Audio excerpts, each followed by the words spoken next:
La porte des larmes, le détroit de Bab el-Mandeb, qui relie la mer Rouge au golfe d'Aden. Un bout rentre au port, à Djibouti. Il a déposé discrètement son chargement sur une plage du Yémen. Avant eux, Henri de Montfred et son fidèle second Abdi étaient passés maîtres dans l'art d'inventer des ruses pour déjouer les autorités et camoufler les cargaisons défendues. Longtemps, le nom de Montfred restera tabou. Son fantôme plane sur le port des Boutres. Aventurier avant d'être écrivain, contrebandier, trafiquant, tout est bon pour remplir les cales de cargaisons inavouables. Chose impardonnable pour un métropolitain, il se convertit à l'islam et flirte avec l'Italie fasciste.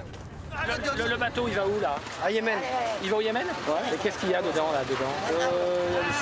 Il y a des portes de cigarettes, des trucs, des festivals explosifs. Mais les cigarettes c'est interdit au Yémen? Oui. Et des fois il y a un peu d'alcool dedans? L'alcool, il y a deux boutres oui, qui font de l'alcool et ça. Celui-ci il n'y en a pas bien sûr. Celui-ci non. Non. Mais c'est de la contrebande alors, hein? Ça rapporte beaucoup ça alors. Alors, le flic qui est, je sais pas, le flic qui est là-bas là, qui attend, je sais pas, près de Yémen, il attend 1,5 million. Rien que pour passer, hein, pour avoir son argent de poche. Même le gouvernement est au courant de tout ça. Je veux dire. Tout est possible.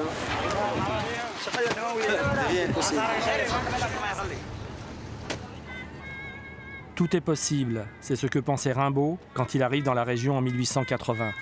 Le poète aventurier a quitté Verlaine, la littérature et les salons parisiens pour faire du négoce et bâtir une fortune.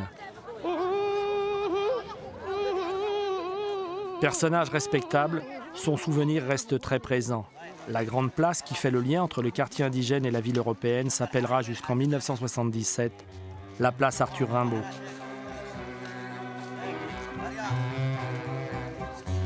Au moment de l'indépendance, elle sera débaptisée et prend le nom de Mahmoud Arbi, héros de l'indépendance, que d'aucuns accusent la France d'avoir fait disparaître. Aujourd'hui, il subsiste un trafic légal en pleine santé, le commerce du khat. Tous les jours, vers midi, sur un parking à côté de l'aéroport, c'est l'effervescence. On guette l'arrivée du camion qui transporte le contenu des soutes du vol quotidien en provenance de Dire Dawa en Éthiopie. Son chargement, 10 tonnes de khat.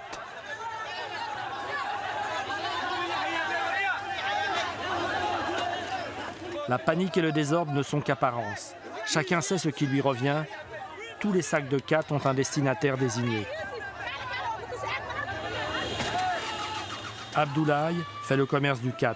Il a hérité cette charge de sa mère.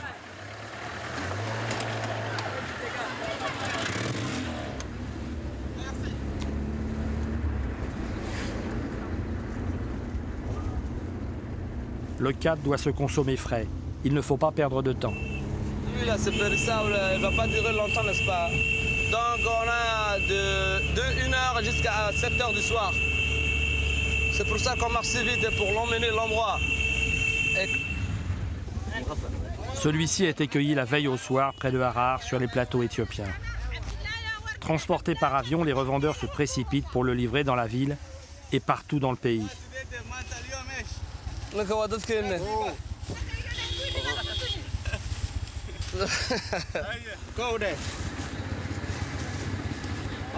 Il faut satisfaire les clients avant qu'ils soient atteints par le manque. C'est-à-dire, si tu ne captes pas, il y a un cauchemar. Toi, étranglé, toi, comme quelque chose de cauchemar. Pas le temps d'échanger de l'argent. Abdoulaye, le soir à la fraîche, viendra faire le tour des revendeurs. Le gouvernement a tenté d'interdire l'usage de cette drogue. Mais il a fait machine arrière et organise le commerce. Il prélève une taxe sur chaque kilo importé. La feuille de khat, la salade, on dit brouter du khat, est en vente comme un simple légume sur les étals du marché. Et combien ça vaut? Combien ça vaut? 500 francs. Ouais. 500. 500 francs. On va débarquer 500. Ouais. Oui, débarquer 3500. Ouais. 3500? Oui. Et c'est pour une journée, pour 2 jours? Pour une journée, pour une seule, 1 heure, 2 heures, comme les brouteurs là. C'est cher 3005. Mais pas de problème, si t'as argent, c'est pas grave. Ah ouais.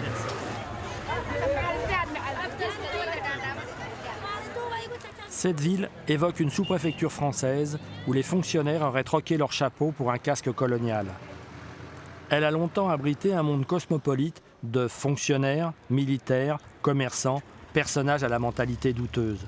Tous ont un point commun, ils sont là pour faire de l'argent et fortune pour les plus chanceux. Les Français ont acheté le territoire 10 000 thalers d'argent pour servir d'escale vers les colonies d'Indochine. À l'école Nenguela, l'institutrice, Madame Halima Daoud, ne badine pas avec le sentiment de fierté nationale. La leçon commence par un chant patriotique.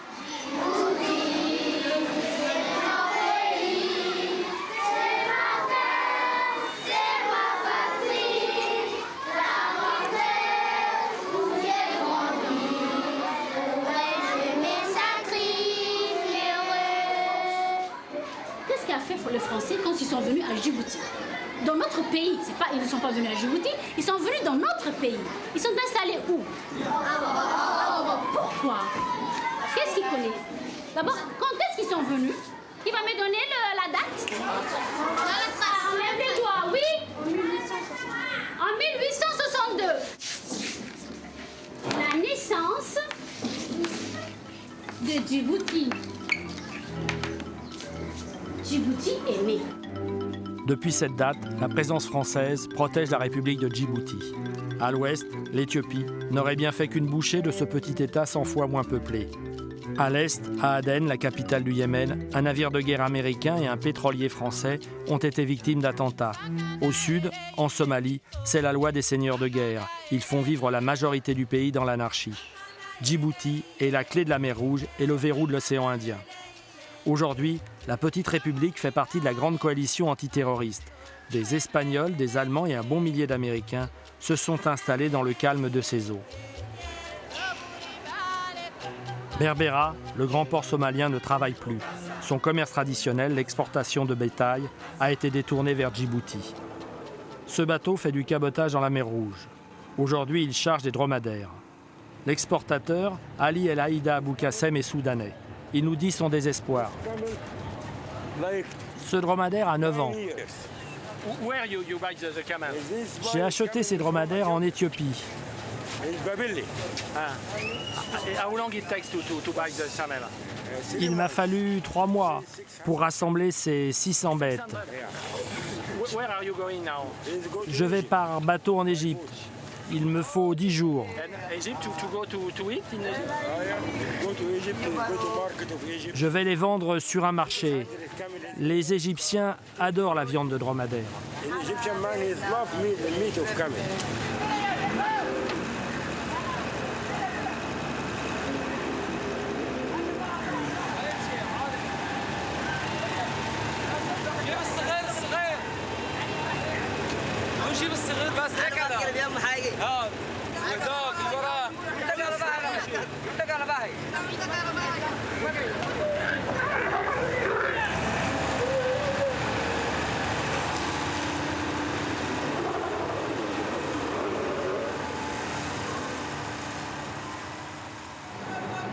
Les services secrets occidentaux soupçonnent certains pays de la région d'être bienveillants envers des groupes armés et d'accueillir des bases d'entraînement contrôlées par Al-Qaïda. Pour les bateaux de la coalition antiterroriste, toutes les embarcations sont susceptibles d'être des navires cachant des ennemis. Ce navire et son capitaine, Mustafa Saada, sont syriens. Pour eux, les contrôles en pleine mer se multiplient sans ménagement. Notre travail est difficile. Quand un navire de guerre nous demande de stopper notre bateau, 4 ou 5 heures pour inspection et pour chercher des terroristes,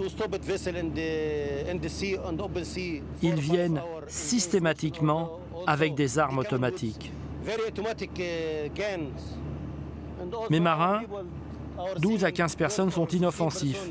Ils sont désarmés. Il n'y a pas d'armes dans le bateau.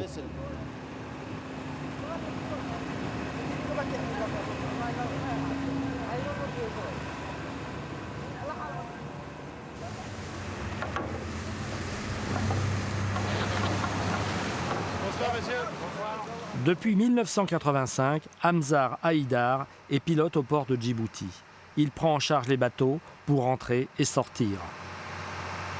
Depuis que Aden est devenu un port où une zone de risque, certains événements, comme vous le savez, politiques, ont fait de ce port un port de risque.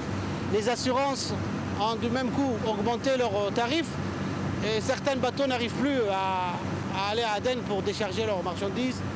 De ce fait, ils se rabattent sur Djibouti. Djibouti doit se mettre à la hauteur et j'espère qu'on est capable de réussir si on veut bien. Djibouti est devenu le port d'éclatement et de transbordement de la région. Ce navire transporte jusqu'à 2500 conteneurs.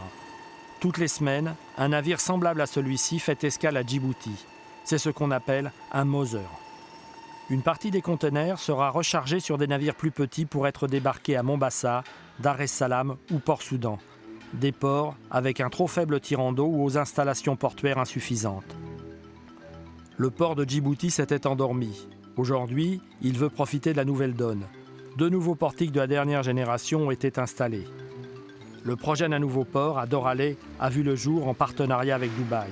Plus grand et avec un tirant d'eau supérieur, de quoi se mettre au niveau des escales les plus performantes. Ces nouvelles installations portuaires sont l'espoir de Djibouti. Chef de département au port, Mustapha Idriss Noursaban a 31 ans. Il a la double nationalité française et djiboutienne. Il a passé son enfance et fait ses études en France. Avec succès, il y a commencé sa vie professionnelle. Il a fait le pari de revenir dans son pays. J'ai décidé de revenir à Djibouti travailler et apporter quelque chose à ce petit pays qui commence à pousser ses ailes, comme on dit. Donc je suis parmi les petites graines que ce petit pays en a besoin. Parce que si tous les Djiboutiens partent et ne reviennent plus, il y aura une carence dans le développement de ce petit pays.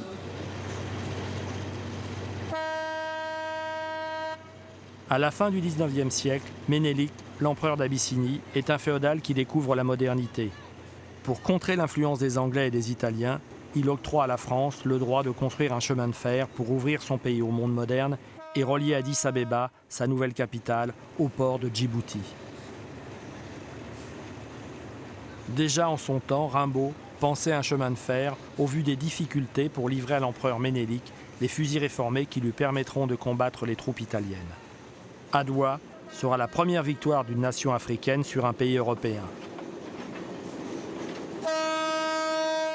Exemple du génie français, le train remplace 20 jours de cheval harassant par un voyage de 3 jours d'un train confortable.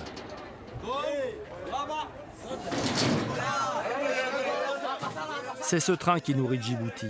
Une fois par semaine, le mercredi, il ravitaille la ville en légumes et en denrées fraîches. Tesfari Borani survit grâce à des petits boulots. Plongeur, laveur de voitures, manutentionnaire, il a 20 ans. Malgré son sourire, il nous parle de l'injustice d'être né dans un pays où sévit la misère. Je suis venu d'Éthiopie. Là-bas, j'étais un enfant des rues. Ici, j'espérais trouver une vie meilleure. Je suis venu pour 1 an. Aujourd'hui, je suis sans espoir, j'ai besoin d'aide. Si j'ai quelqu'un pour m'aider, j'irai à l'école et je serai instruit. Je deviendrai un homme bien, comme vos enfants. Je suis un homme, aussi intelligent que les autres.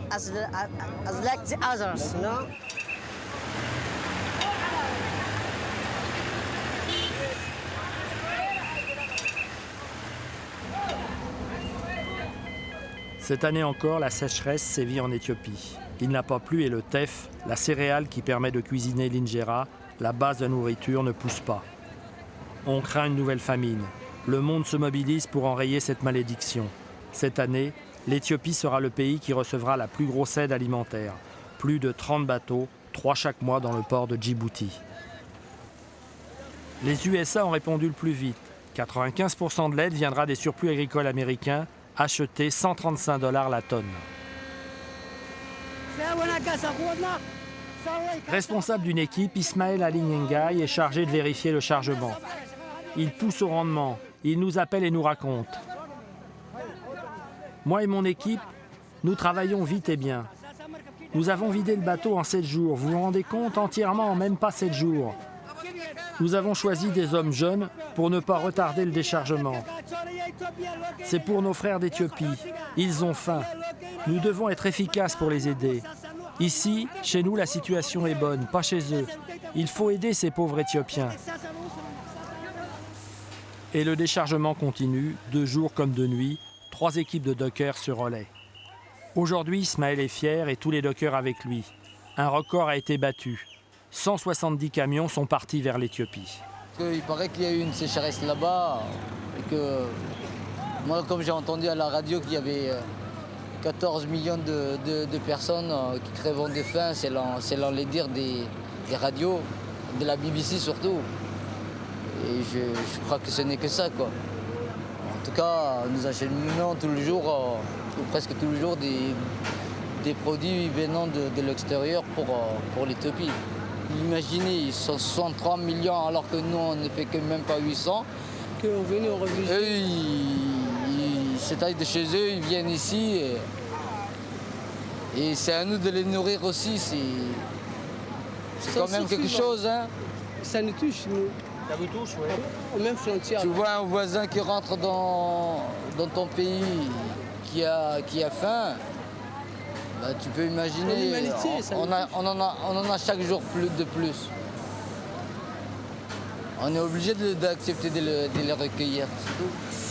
Et il est difficile d'être solidaire quand sur les 3800 dockers djiboutiens, seuls 600 d'entre eux travaillent chaque jour et quand le taux de chômage atteint 50% de la population. Conséquence, le déchargement des navires est un emploi interdit aux étrangers.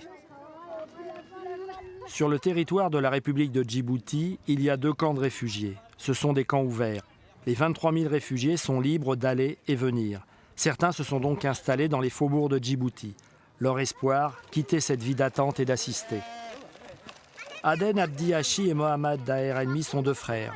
Ils sont arrivés d'Éthiopie il y a 5 ans avec leur famille.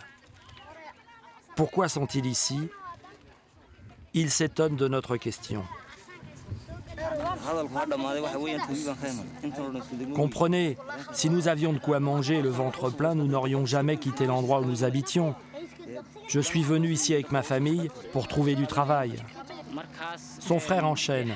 Voyez comme nous vivons sous un simple plastique, nous n'avons pas de maison. Ce sont les difficultés de notre vie qui nous ont poussés à venir et finalement, nous n'avons pas le travail que nous espérions. Chez nous, il y a eu une sécheresse. Les gens ont tout vendu. Ils sont partis de tous les côtés. Beaucoup se sont retrouvés ici. Les gens espéraient trouver quelque chose.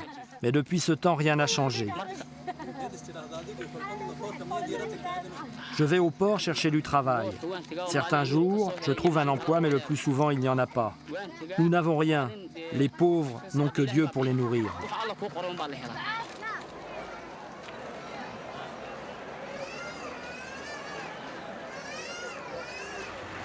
30 000 Éthiopiens vivent à Djibouti. Des réfugiés, mais aussi beaucoup d'employés de maison. Ils sont gardiens, elles font le ménage. Ils sont attirés par des salaires au moins 5 fois supérieurs que chez eux en Éthiopie. Djibouti, aïe, nom de la mer. Nom de la mer. C'est Adia Oufani. Nom du prénom de la mer. Mohamed Hassan Bak a 11 enfants. Il est le président du syndicat des écrivains publics. Tous les jours, il est là, il attend des clients pour les aider à remplir les formulaires. Beaucoup sont éthiopiens. Ils constituent le gros bataillon des 12 000 demandeurs d'asile. Éthiopien, il vient, et Somalie, il vient, et Yémen, il vient, et en France, et en Amérique, et en tout. Tout n'importe quoi. Aucun de travail. Ici, on gagne mieux sa vie. Ici, il a gagné, oui. Ici, il a gagné. Il y a la guerre civile, soit en Somalie et en Éthiopie. Parce que les gens ils ne peuvent pas vivre là-bas. Hein. Ici, Djibouti, c'est mieux. Bien sûr, ça nous ennuie. Bien sûr, ça nous ennuie. Parce qu'il y a des délinquants il y a des délinquants, il y a aussi le chômage, parce que les Éthiopiens et les Somaliens s'occupent du travail que les Djiboutiens pourront exercer. Il y a aussi l'insécurité. Il y a l'insécurité. Dimanche matin, dans une impasse, une église rassemble quelques fidèles pour l'office. Ils sont chrétiens et éthiopiens. L'explication de cet étonnement d'un empire chrétien au beau milieu de l'Afrique remonte au IVe siècle. Un bateau fait naufrage en mer Rouge, 2 voyageurs syriens et chrétiens sont accueillis à la cour de l'empereur. Ils deviennent les précepteurs du prince héritier. Accédant au trône, il sera le premier souverain chrétien d'Éthiopie. Depuis, les voyageurs ont cherché en Abyssinie le royaume caché du prêtre Jean. L'image de l'Éthiopie est celle d'un pays de larmes et de sang. On oublie la splendeur de la culture éthiopienne.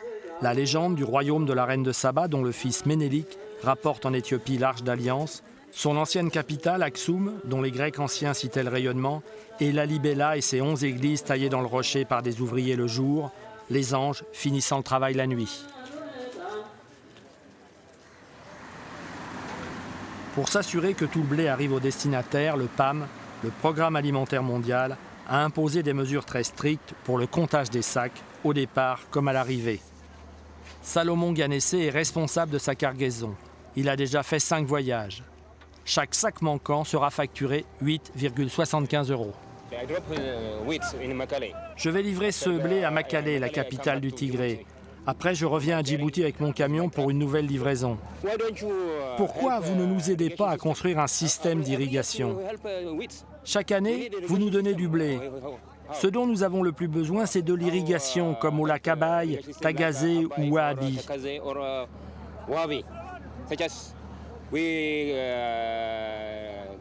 Ça arrêterait la famine et aiderait vraiment l'Éthiopie. Avant 1998 et la guerre entre les frères de révolution devenus ennemis l'Éthiopie et l'Érythrée, le port d'Assab était le débouché direct d'Addis Abeba vers la mer. Aujourd'hui, Djibouti est devenu le port de l'Éthiopie. Une noria de camions fait des allers et retours. Tous les jours, 300 camions d'hydrocarbures franchissent la frontière, auxquels il faut ajouter les 100 camions pour l'aide alimentaire. En échange, l'Éthiopie exporte du café, du cuir et de la mélasse. Toutes les compagnies de transport sont éthiopiennes, c'est un monopole. Kilomètre 12, c'est le nom de ce parking. Quelques planches, quelques bidons suffisent pour construire et ouvrir un relais routier. Il faut 2 ou 3 jours de conduite pour rejoindre les grandes villes éthiopiennes et décharger. Les camionneurs font donc un arrêt avant ou après être passés au port. Ici, on parle amharique, la langue éthiopienne, on mange éthiopien, on se distrait éthiopien. On est entre Éthiopiens. Serveuse dans cet établissement depuis 2 mois, Yven Kassai vit ici. Elle ne connaît rien de la ville. Je m'ennuie un peu, se confie-t-elle, et puis elle continue. Ce n'est pas le paradis, mais j'ai quand même un peu de travail. Ici, nous utilisons uniquement la monnaie éthiopienne. Voilà, ce billet, c'est 50 beurres éthiopiens, ça fait 1000 francs de Djibouti. Et là, 100 beurres éthiopiens, 2000 francs de Djibouti. Dès que j'ai économisé suffisamment, je retourne là-bas, car c'est là-bas qu'il y a ma famille.